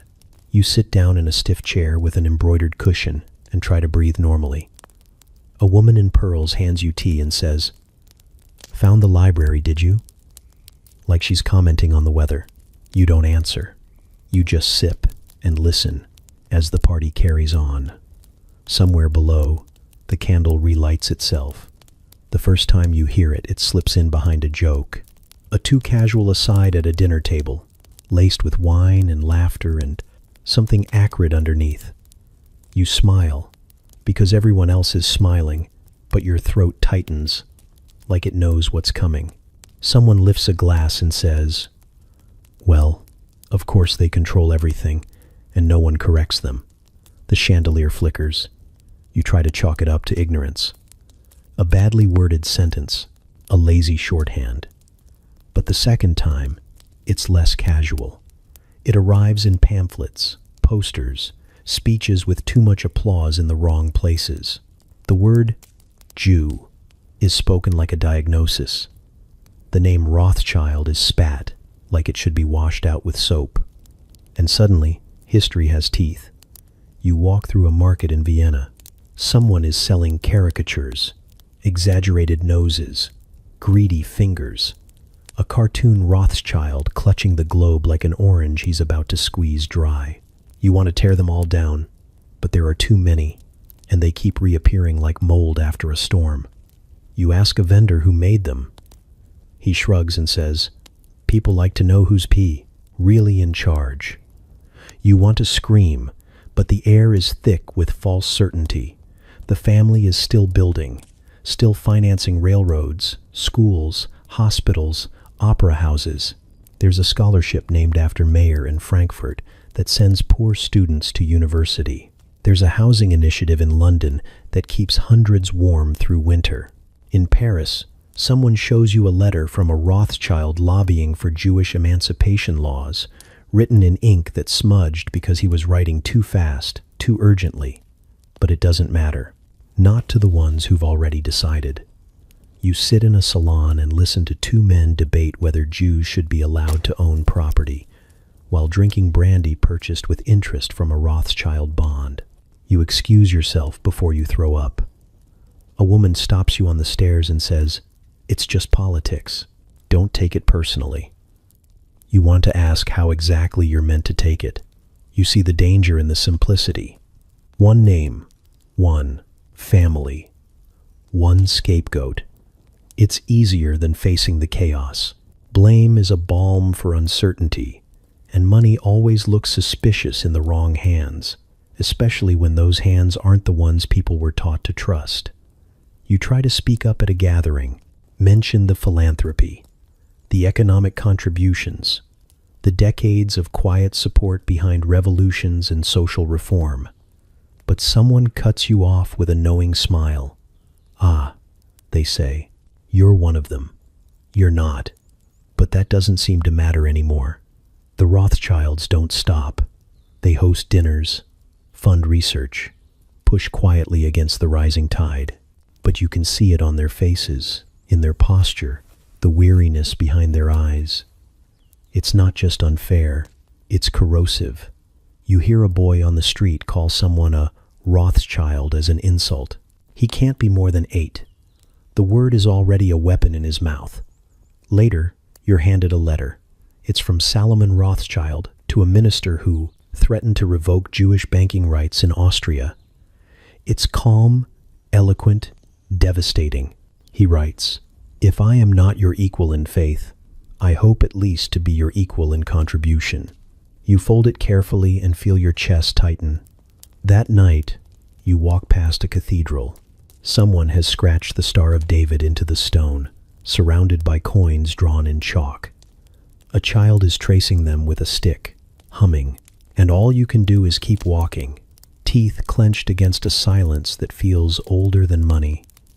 It starts with a blot of ink, barely anything, a tiny smudge at the bottom of a page signed somewhere between Zurich and mild indigestion. You're not even sure which brother did it. Could have been James, could have been Carl, could have been an assistant named Klaus with poor lighting and a tendency to sneeze at critical moments, but the signature is off, and the world notices. You're in the drawing room when it happens. Someone bursts in mid-toast, holding a telegram, like it might detonate. Did you authorize the Portuguese rail guarantee to be, "They don't finish"? They just point at the paper, like it insulted their lineage. Someone else grabs it, squints, sniffs, and declares the signature compromised. The word hangs in the air like smoke. You haven't even had your second croissant. Outside, the market begins to twitch. By midday, it's no longer a twitch. It's a full-body financial spasm. Telegraph lines sizzle across Europe, like veins in a caffeine addict. Amsterdam wants clarification. Vienna wants reassurance. London just wants someone to pour gin into the punch bowl and tell them it's all going to be fine. You stand in a corner, holding a plate of sliced pears, watching four men debate whether this is the beginning of the end or just an incredibly expensive typo. The Frankfurt office sends a bird. The bird looks tired. You try to read the message it carries, but it's written in a cipher that resembles someone sneezing into Latin. A clerk assures you it says, "Don't panic." But he won't meet your eyes when he says it, and his left eyelid is twitching. By afternoon, the rumors have metastasized. A duchess in Paris tells her maid the Rothschilds are bankrupt. A banker in Naples insists war is imminent. A man in London sells all his holdings and invests in umbrellas, which isn't even metaphorical. He's literally buying umbrellas. Hundreds of them. His logic is unclear, but so is the market. Meanwhile, Mayor's great-nephew calmly lights a pipe and asks if anyone remembered to send the correction telegram. No one has. 3 people leave the room at once. One of them is crying. The pipe smokes judgmentally. The correction is eventually sent, 17 times, in 5 languages. Some are delivered by pigeon, others by men on horseback who look like they've already composed their own death letters. You help seal one envelope with wax that smells faintly of lavender and doom. Someone mutters, "At least it wasn't Prussia this time," which is not comforting. By evening, things begin to stabilize. Stocks climb back from the ledge. The Duchess retracts her scandal over oysters. The umbrella man is quietly escorted out of the exchange. A butler serves roasted chestnuts, and no one talks about the smudge. Officially, it never happened. Unofficially, there's now a framed memo in the London office that reads, "Sign slowly." You sit in a quiet room with Nathan's youngest cousin. He's drinking something clear and suspicious. He looks at you and says, "We didn't build this machine to be delicate, but even the strongest wheels rattle if you grease them wrong." You nod like you understand. You do not. The night ends with a string quartet and slightly too much champagne.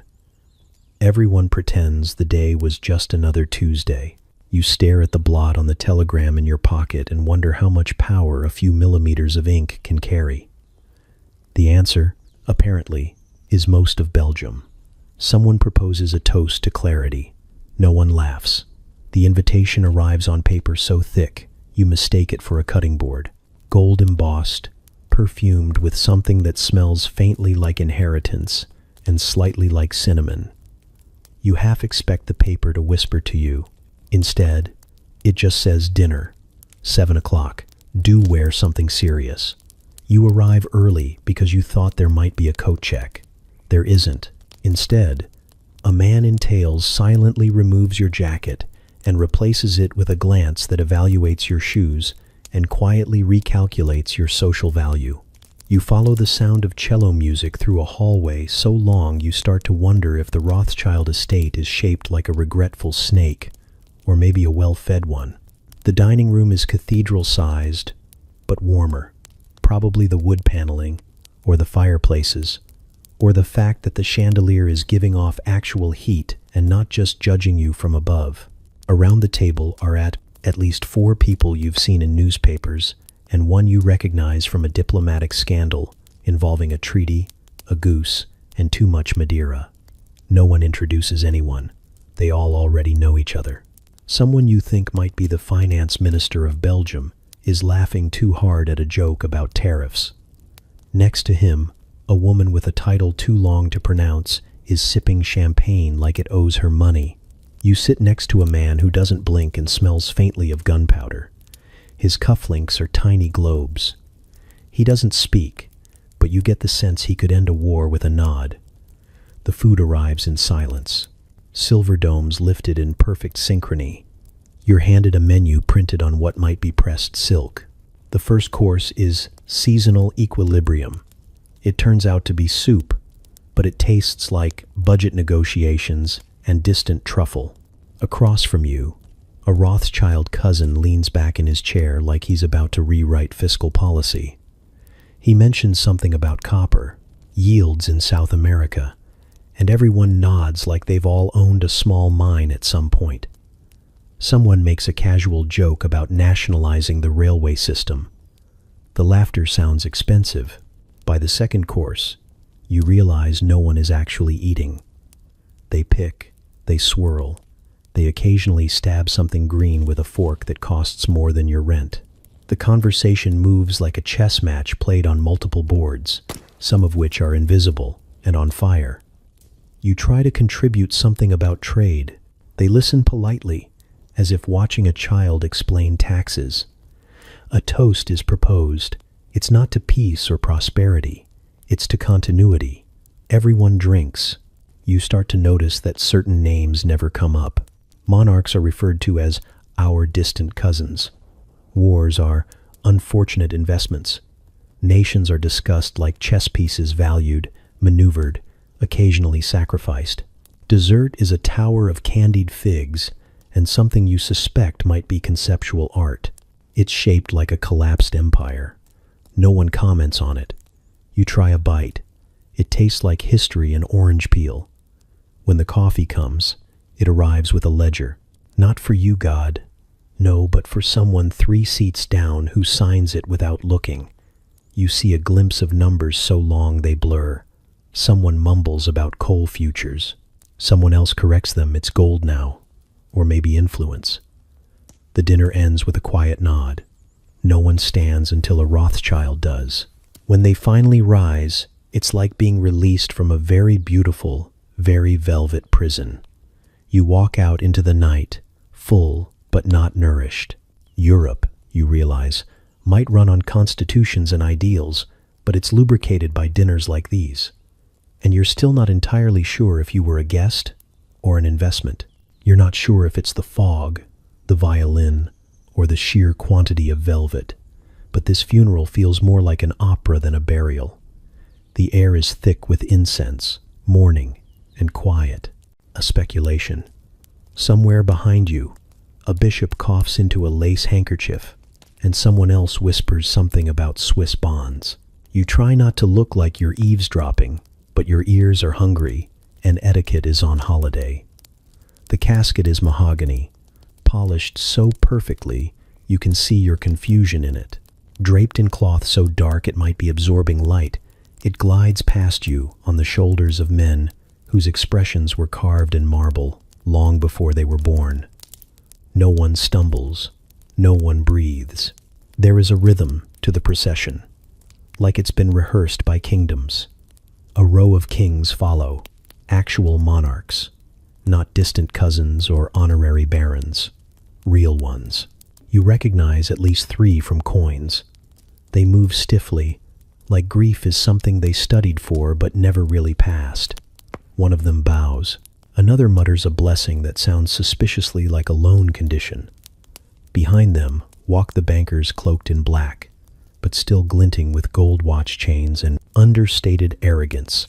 You watch as one discreetly adjusts his cuff and accidentally reveals a treaty. It folds back into his sleeve like a secret going home for the weekend.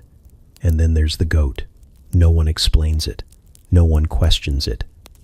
It's wearing a little ribbon and walking with tremendous purpose, like it's attending the most important board meeting of its life.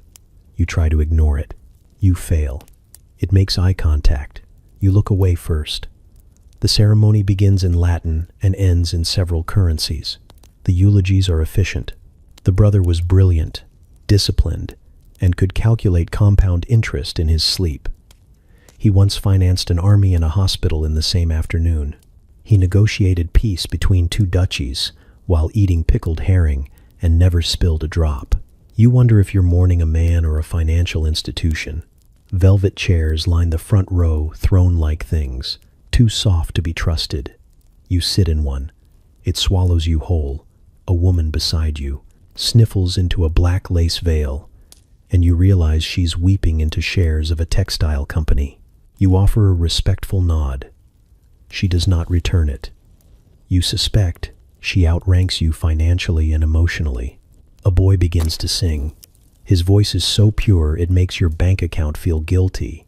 The sound floats up to the ceiling, which is frescoed with what might be allegories or just expensive confusion. You try not to stare at the cherub holding a ledger. After the final hymn, There's a silence so absolute it feels prearranged. Someone clears their throat, and suddenly everyone stands like a tide changing its mind. The casket is lifted again, carried out. The kings follow. Then the bankers, then the goat. Outside, the carriages wait. You overhear a quiet discussion about railroad investments and flower arrangements. A man places a single lily on the steps and mutters something about interest rates. A child asks if death can be deferred. No one answers him. You walk away slowly, unsure whether you've attended a farewell or a transition of power. The fog curls around your ankles, bells toll in the distance, and somewhere, softly, a market opens 5 minutes early. The goat climbs into a carriage like it owns the road. You do not follow. You step into the gallery and the air hits you first. Not the scent of varnish or polish, not the faint must of old paper or timber, but the peculiar weight of 1,000 gazes pressed into canvas, oil, and gold leaf. It's the kind of air that makes your shoulders tighten, even if you've spent the last 3 hours convincing yourself you were ready for this. The floorboards creak beneath your shoes as if protesting your intrusion, though the echoes are swallowed immediately by the thickness of the room. Every surface reflects someone who built empires, financed kingdoms, and quietly rearranged the balance of the world while you were learning to fold a napkin correctly. The first portrait catches your eye immediately.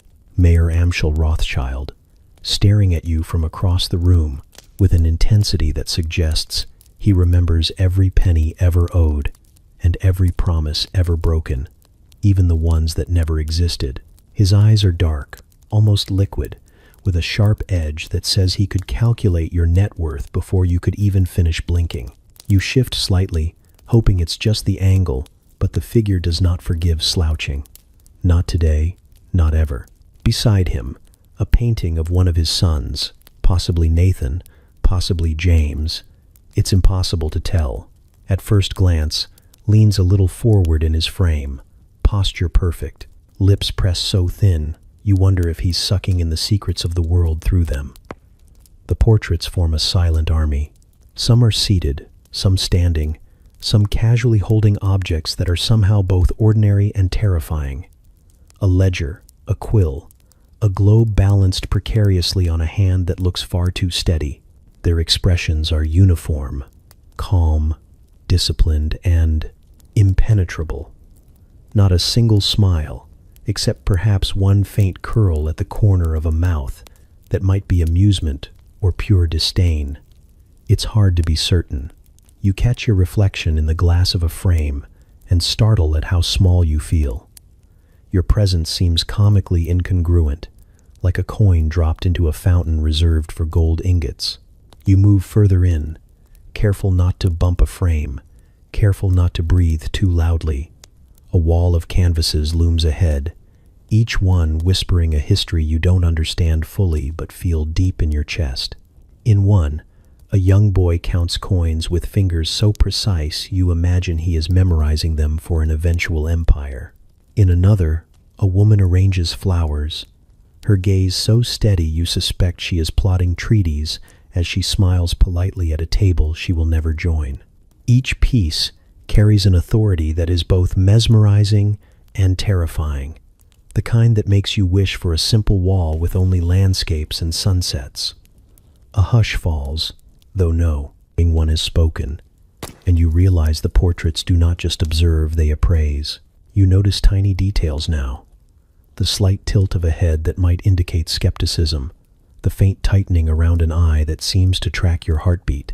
You try to imagine what it would be like to live in a room like this, where every gesture, every breath, every choice is weighed against the quiet judgment of generations who measure not with emotion, but with legacy.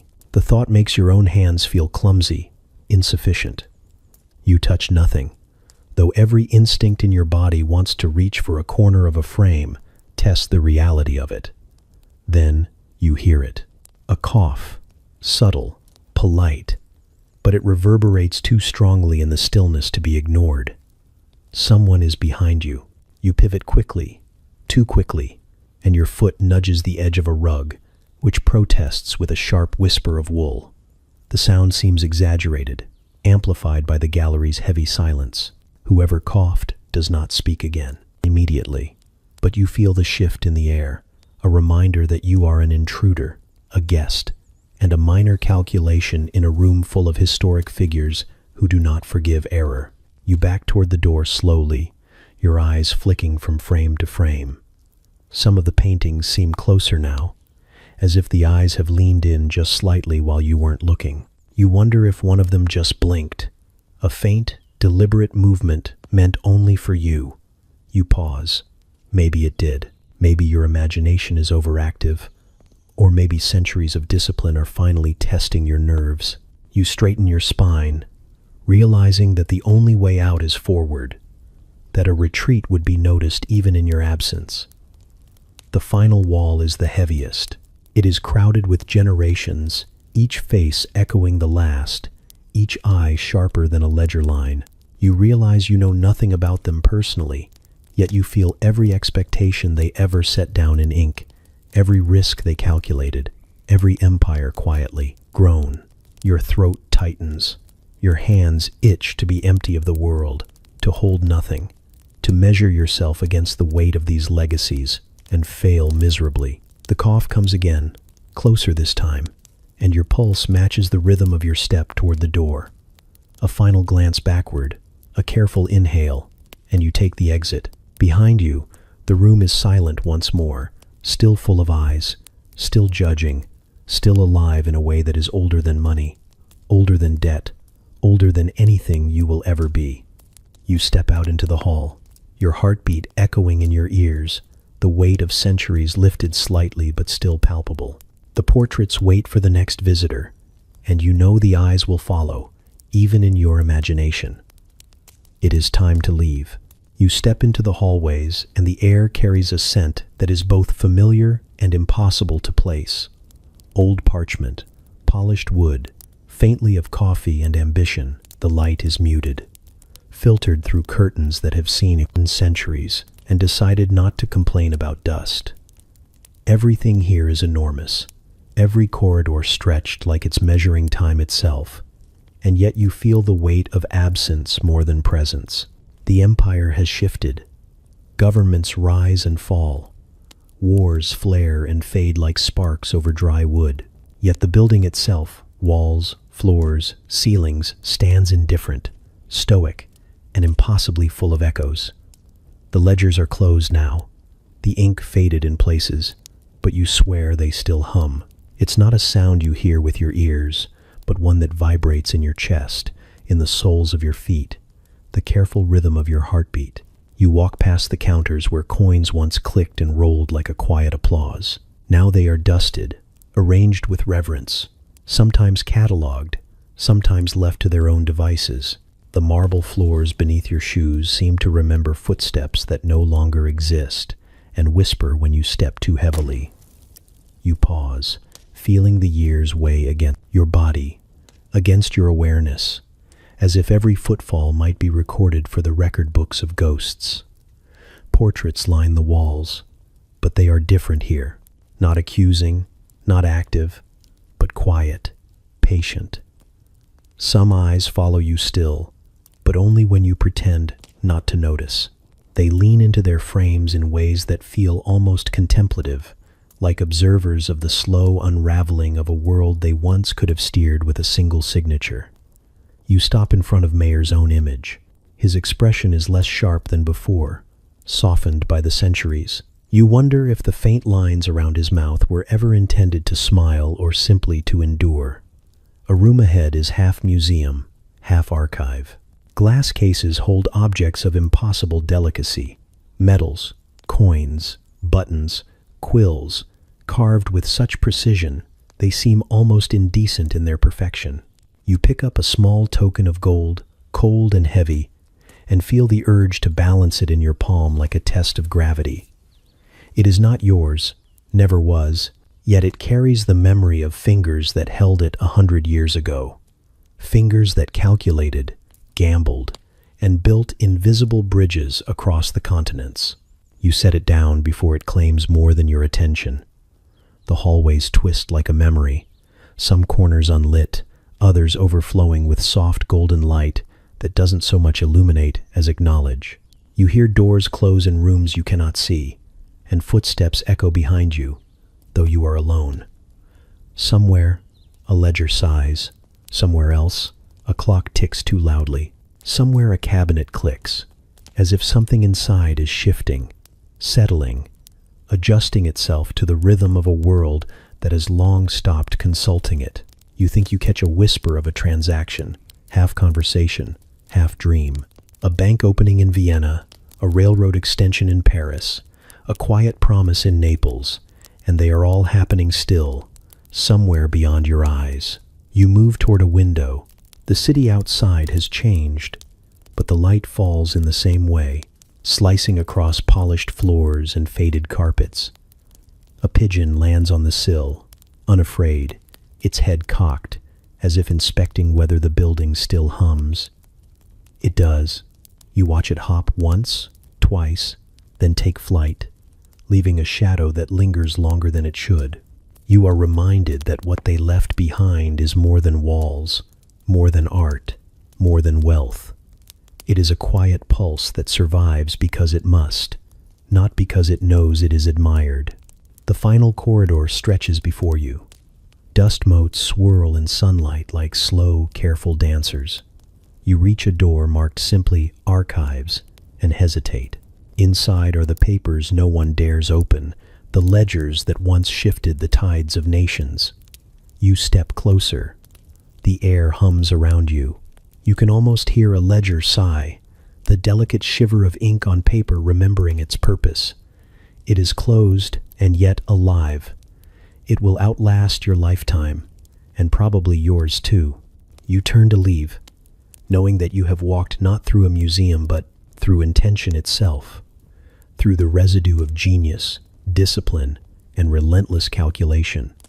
The halls are silent now, almost solemn. The world outside continues in its chaos, in its noise, in its forgetfulness. But here, behind the walls and in the hum of the ledgers, something endures. Something has always endured, and you, briefly, have been a witness to it. You step into the light of the hall outside the building. It is cold, but it does not care.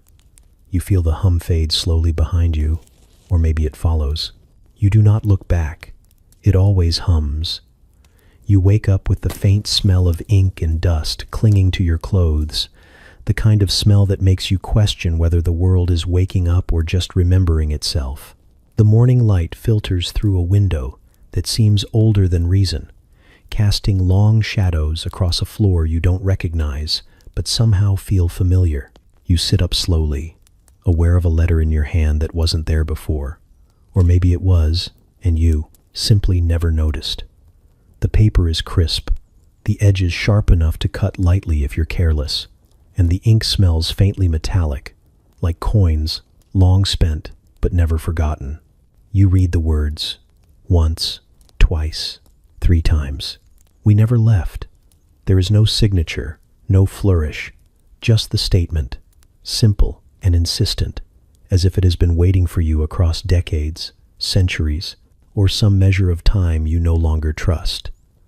You stare at it, the phrase hovering in the air like smoke, smelling faintly of secrecy and spent power. Somewhere in the back of your mind, the hum of ledgers begins again, quiet, insistent, like a heartbeat beneath the city. You place the letter down, and the paper quivers slightly, as if acknowledging your doubt. The streets outside your window are alive and indifferent. Cars hum, people murmur, pigeons strut, and ignore everything of consequence. And yet, you feel a weight pressing gently against your chest, the sense that somewhere behind the hum, behind the clicks of keyboards, the flash of news alerts, the rhythm of global commerce, a presence persists. Names whispered on forums, cited in speculative diagrams, hidden in footnotes and legal filings, all of it pointing back to a family that is part legend, part ledger, part impossible human architecture. You wonder if the letter was meant for you or if it simply found a convenient vessel. You walk through the room, touching surfaces as if they might answer questions that have no words. Shelves lined with books that look untouched for decades, objects preserved with a reverence you can't entirely decipher. Each one a quiet witness to calculation, strategy, and occasionally chaos disguised as order. You think of ledgers that hummed beneath your fingers in another time, of rooms lined with portraits whose eyes followed every tentative step. You realize, sharply, that the hum is not just in the papers or the walls, but in you now. A window catches your eye. You lean against it, watching the world stretch away in predictable disorder. People are walking, talking, trading, negotiating, sometimes failing spectacularly at the smallest tasks. Somewhere, someone buys a house. Somewhere else, someone sells a promise. You see the pulse, the rhythm of things continuing, and you imagine it guided, nudged, whispered into line by hands long gone from the visible stage. And you think, maybe they never left. Maybe the hum beneath the hum, the quiet insistence, the invisible hands, they are still here. You pick up the letter again. The edges feel heavier this time. Or maybe that's your imagination adjusting to the notion that the message is larger than the page. You consider the words, "We never left." They are both comfort and challenge. They insist you pay attention, that you remember that influence is not always visible, that power, like a shadow, exists even when the sun is gone. You fold the letter carefully, as if preserving not just the paper, but the truth within it. The room feels smaller now, but only because it is full of history that insists on being acknowledged. You pace, aware of the silence that is not silent, of the echoes that do not fade. Somewhere behind a wall, you imagine a ledger opening, a pen scratching, a calculation completed quietly, unnoticed, enduring. You sit again, holding the letter against your chest, and for the first time in a long time, the hum becomes a rhythm you can almost follow, like footsteps across a city you thought was yours but never really was. The letter lies on the table now, your fingers brushing it once more before you rise. You step toward the door, uncertain, aware that the world outside continues as if oblivious, and yet carrying a presence that is patient, deliberate, unyielding. You feel the weight of history behind you, the invisible architecture of power and patience, the quiet insistence of a family whose name can be whispered, theorized, feared, or admired. You are still here. You are still asking, and you believe them.